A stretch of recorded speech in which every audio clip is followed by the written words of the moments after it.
क्या आप जानते हैं बैंक ऑफ महाराष्ट्र ने निकाली एक बहुत ही अच्छी वैकेंसी आप सबके लिए। बट उससे पहले हेलो वेलकम और स्वागत है आप सबका मेरी एक नई वीडियो में, जिसमें मैं लेकर आया एक काफी अच्छी वैकेंसी स्पेशली फॉर लॉयर्स। और ये वैकेंसी काफी मास में निकाली गई, काफी ज्यादा लोग इसमें अप्लाई कर सकते हैं। साथ ही साथ ये एक परमानेंट अपॉर्चुनिटी होने वाली है आप सबके लिए। तो अगर आप एक ऐसी वैकेंसी ढूंढ रहे हैं जिसमें परमानेंट वैकेंसी हो और साथ ही साथ आपको काफी अच्छा पे स्केल देखने को मिले, तो ये वैकेंसी आपके लिए ही हो सकती है। साथ ही साथ बैंक ऑफ महाराष्ट्र एक बहुत ही वेल नोन बैंक है, तो ये साथ साथ आपको काफी अच्छी एक एक्सपीरियंस लेवल भी प्रोवाइड कराएगा आपकी सीवी के लिए। चलिए देखते हैं कि इस वैकेंसी में क्या क्या मांगा गया, कैसे आप इसका अप्लाई कर सकते हैं, कैसे आप इसका पार्ट बन सकते हैं और क्या क्या एलिजिबिलिटी क्राइटेरिया इसमें रखा गया है। इसमें आगे बढ़ने से पहले मैं आपको बताना चाहूंगा कि हम इसमें बात करेंगे काफी कॉम्प्लेक्स रिलेटेड, इसमें जो भी आप एप्लीकेशन और जैसे आप इसको अप्लाई करेंगे उस प्रोसीजर के बारे में। तो वीडियो को बिल्कुल स्किप मत करिएगा, अदरवाइज आप इंपॉर्टेंट पॉइंट को मिस आउट कर देंगे। चलिए बात करते हैं इस वैकेंसी के बारे में और देखते हैं इसमें क्या क्या मांगा गया है। तो जैसे कि आप देख सकते हैं इसमें काफी सारी अलग अलग वैकेंसीज निकाली गई हैं अलग अलग डिपार्टमेंट में। बट क्योंकि हम इस यहाँ पे सिर्फ लॉयर्स के बारे में बात करते हैं, तो हम इसमें सिर्फ और सिर्फ लॉ डिपार्टमेंट के बारे में बात करेंगे। तो इसमें दो आपके अलग अलग वैकेंसीज निकाली गई हैं। एक है assistant general manager employ resource planning and career development के डिपार्टमेंट में। ये भी एक लीगल डिपार्टमेंट होने वाला है। आपकी लेवल 5 की वैकेंसी होगी। इसमें आपकी परमानेंट वैकेंसी निकाली गई है, साथ ही साथ आपका वैकेंसी नंबर होने वाला है 1। और अब देख लेते हैं कि दूसरी वैकेंसी कौन सी निकाली गई है। तो दूसरी वैकेंसी आपकी निकाली गई है senior manager in anti money laundering and CFT में। तो यह आपकी लेवल 3 की वैकेंसी होने वाली है और इसमें भी आपकी परमानेंट अपॉर्चुनिटी जैसे देखने को आपको मिल रही है। साथ ही साथ इसकी टोटल वैकेंसी होने वाली है आपकी 5 वैकेंसीज। तो इसमें आपको काफी अच्छा नंबर देखने को मिल रहा है। चलिए देख लेते हैं आप इसका एलिजिबिलिटी क्राइटेरिया क्या होने वाला है और कैसे आप इसका एक पार्ट बन सकते हैं। जैसे कि आप देख सकते हैं इसमें काफी अलग अलग वैकेंसीज निकाली गई हैं। तो आप अगर अपने किसी फ्रेंड को सजेस्ट करना चाहें तो आप उन्हें भी ये सजेस्ट कर सकते हैं।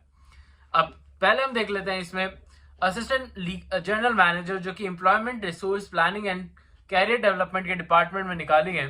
उसमें आपकी एजुकेशन क्वालिफिकेशन क्या मांगी गई है। तो अगर आपने ग्रेजुएशन कर रखी है तो आपके मिनिमम 60% मार्क्स होना जरूरी है। साथ ही साथ आपने फुल 2 इयर्स ग्रेजुएशन के बाद अपनी कोई डिग्री ली हो किसी लेबर लॉ अगर आपने लेबर लॉ में अपना कोई डिप्लोमा ले रखा है तो वो आपके लिए और भी अच्छा हो सकता है। अगर आपने BLLB या फिर LLB करी है तो आपके मिनिमम 60% मार्क्स होना जरूरी है। साथ ही साथ इसकी आपकी एज लिमिट रखी गई है मैक्सिमम 45 इयर्स की। तो अगर आपकी एज 45 से कम है तो आप इस वैकेंसी के लिए बिल्कुल अप्लाई कर सकते हैं। इसमें साफ साफ लिखा हुआ है कि जो भी कैंडिडेट इसको वैकेंसी को अप्लाई करना चाहता है उसे मिनिमम 10 इयर्स का एक्सपीरियंस होना चाहिए अपनी फील्ड में, तभी आप इसके साथ काम कर सकते हैं। और एक ह्यूमन रिसोर्स प्लानिंग और कैरियर डेवलपमेंट के जो भी डिपार्टमेंट है उसके लिए आप अप्लाई कर सकते हैं। अब देख लेते हैं कि दूसरे डिपार्टमेंट में आपको कौन सी वैकेंसी या फिर क्या क्या एलिजिबिलिटी क्राइटेरिया देखने को मिल रहा है। तो आपका दूसरा डिपार्टमेंट होने वाला है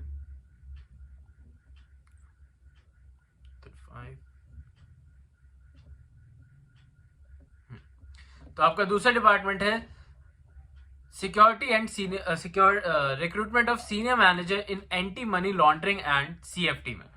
यह आपकी स्केल 3 की एक वैकेंसी निकाली गई है।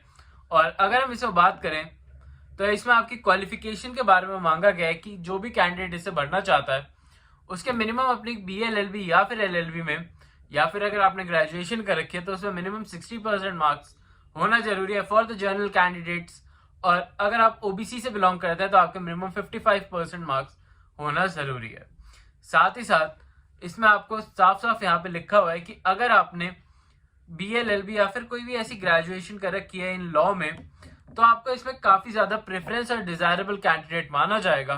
तो इस बात का ध्यान भी जरूर रखिएगा कि आप इनके लिए एक डिजायरेबल कैंडिडेट बन सकते हैं, स्पेशली आप सब लॉयर्स। तो साथ ही साथ इसमें अगर हम देखें इसमें ओवरऑल एक्सपीरियंस आपको 5 इयर्स का एक्सपीरियंस मांगा गया है। अगर आपके पास 5 ईयर वर्किंग एक्सपीरियंस है तो आप इनके लिए एक बहुत ही अच्छी कैंडिडेट बन सकते हैं।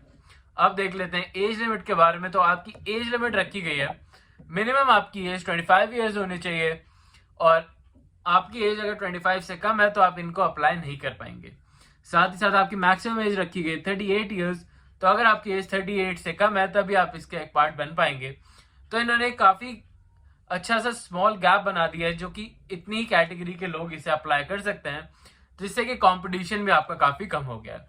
तो अगर आप इनके क्राइटेरिया को फुलफिल कर रहे हैं तो इस वैकेंसी को जल्दी भर दीजिएगा। अगर हम बात करें आगे बढ़ते हुए, तो ये देख लेते हैं कि इसमें आपको कैसे आप इसका एक पार्ट बन सकते हैं और कैसे इसका सिलेक्शन प्रोसेस होने वाला है। पर उससे पहले हम बात कर लेते हैं रेम्यूनरेशन के बारे में। तो रेम्यूनरेशन का पार्ट इसमें काफी ज्यादा आपका डिफाइन कर रखा है कि इसमें 2 टाइप की वैकेंसी थी, जैसे कि मैंने आपको बताया। एक थी आपकी स्केल 5 की और एक थी स्केल 3 की। तो अगर हम स्केल 5 की बात करें तो आपकी जो भी रेम्यूनरेशन होने वाली है वो होने वाली है आपकी 1,35,000 तक। तो ये काफी अच्छा अमाउंट बन जाता है। और अगर हम बात करें स्केल 3 की जो वैकेंसी थी, तो उसमें आपकी जो भी सैलरी या रेम्यूनरेशन होने वाली है वो होने वाली है 1,05,000 रुपीज तक। और ये आपकी एक्सीड भी कर सकती है या फिर डिक्लाइन भी कर सकती है। तो ये आपके एक्सपीरियंस लेवल पे डिपेंड करेगा कि जब भी आप इसका इंटरव्यू देंगे तो उस पर डिपेंड करता है कि आपके ये कितनी रेम्यूनरेशन आपकी डिसाइड कराई जाती है। बट ये आपकी एक जनरल रेम्यूनरेशन का पार्ट इन्होंने जो भी आपको डिस्क्राइब करा था वो मैंने आपको बता दिया है। अब अगर आगे बढ़ते हुए हम बात करें तो इसमें और क्या क्या चीजें मांगी गई हैं उनको देख लेते हैं। तो पहले हम देख लेते हैं कि आप इसे अप्लाई कैसे कर सकते हैं। तो इनके ऑफिशियल वेबसाइट पर जाके आप इस फॉर्म को डायरेक्टली भर सकते हैं और ये फॉर्म आपको 17 फरवरी 2025 से पहले भर देना होगा। तो इस बात का ध्यान भी जरूर रखिएगा कि जब भी आप इस फॉर्म को फिल आउट करने जाएं तो आप ध्यान से इस फॉर्म को फिल आउट करें। साथ ही साथ अगर आपको कोई भी प्रॉब्लम आती है तो आप मुझे कमेंट्स में पूछ सकते हैं। और इसमें आपकी जो भी आप इसमें फीस भरेंगे उसके बारे में भी यहाँ पे लिख रखा है। तो अनरिजर्व्ड ईडब्ल्यूएस और ओबीसी कैंडिडेट के लिए टोटल फीस होने वाली है 1,180 रुपीज की, इंक्लूडिंग जीएसटी अमाउंट ये बता रखा है इन्होंने। और एससी एसटी और पीडब्ल्यूडी कैंडिडेट्स के लिए ये फीस होने वाली है 118 रुपीज की। तो ये होने वाली है आपकी फीस पेमेंट। और अब बात कर लेते हैं कि इसकी लास्ट डेट के बारे में मैं आपको पहले ही बता चुका हूँ, जो कि होने वाली है 17 फरवरी 2025 की। अब हम बात कर लेते हैं कि आप इसका कैसे पार्ट बन सकते हैं और क्या क्या आपका कैसे इसका सिलेक्शन प्रोसेस रखा जाएगा। तो इसके सिलेक्शन प्रोसेस के लिए यहाँ पे साफ साफ लिखा हुआ है कि मे बी आपका एग्जाम कराया जा सकता है, बट इन्होंने अभी डिक्लेयर नहीं करा है। तो आपका अगर आपके फॉर्म के बेसिस पे भी डायरेक्टली आपको इंटरव्यू के लिए बुला सकते हैं। तो इसमें आपका एग्जाम के नो ही समझिए, क्योंकि अभी तक ये डिक्लेयर नहीं कराया है कि इन्होंने कि हम एग्जाम लेंगे या नहीं। तो आपका डायरेक्टली इंटरव्यू बेसिस पे भी आपका सिलेक्शन किया जा सकता है। साथ ही साथ इसका इंटरव्यू के जब भी आप अगर इसके इंटरव्यू के लिए सिलेक्ट हो जाते हैं तो आपको कुछ डॉक्यूमेंट्स अपने साथ लेके जाने होंगे, जिनकी डिटेल्स भी यहाँ पे दे रखी हैं। इनको आप अच्छे से पढ़ लीजिएगा। साथ ही साथ आप वीडियो को पॉज करके भी इसे पढ़ सकते हैं। और अगर आपको कोई भी प्रॉब्लम होती है तो आप मुझे कमेंट्स में जरूर बता दीजिएगा, सो दैट मैं आपकी हेल्प कर सकूं। या फिर अगर आपको कोई भी ऐसी वैकेंसी चाहिए जो कि आपके एक्सपीरियंस रिलेटेड हो तो वो भी मुझे जरूर बता दीजिएगा, सो दैट मैं आपके लिए वैसी वैकेंसी अरेंज करके ला सकूं। और आई होप आपको आज की वैकेंसी अच्छी लगी हो।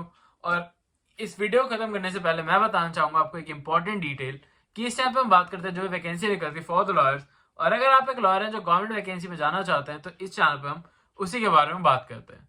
तो अभी तक अगर आपने चैनल को सब्सक्राइब नहीं करा है तो अभी सब्सक्राइब कर लीजिए, वीडियो को लाइक जरूर कर दीजिएगा और साथ ही साथ बेल आइकन प्रेस जरूर कर लीजिएगा, सो दैट आप अपडेटेड वीडियो टाइमली बेसिस पे देख सकें और कोई भी अपडेट आप मिस आउट ना कर दें। साथ ही साथ मैं बताना चाहूंगा कि आने वाले 15 डेज में ऐसी काफी सारी वैकेंसी और भी आने वाली हैं जिनको आप बिल्कुल मिस आउट नहीं कर सकते। तो उनको अपडेटेड रहने के लिए अभी बेल आइकन प्रेस आउट जरूर कर लीजिएगा। अभी के लिए चलता हूँ, मिलता हूँ आपसे फिर से एक नई जॉब, नई वैकेंसी और नई अपॉर्चुनिटी के साथ। तब तक के लिए आप हमारी बाकी सारी जनवरी वाली जो भी वैकेंसीज हैं उन्हें भी चेकआउट कर सकते हैं। और अगर आपको कोई भी अपने रिलेटेड कोई वैकेंसी चाहिए या फिर किसी चीज के लिए अपडेट चाहिए तो भी आप मुझे कमेंट से जरूर बता सकते हैं। अभी के लिए चलता हूँ, मिलता हूँ आपसे कल फिर से एक नई वैकेंसी के साथ। अभी के लिए बाय, कल मिलूंगा आपसे फिर से एक नई वैकेंसी में।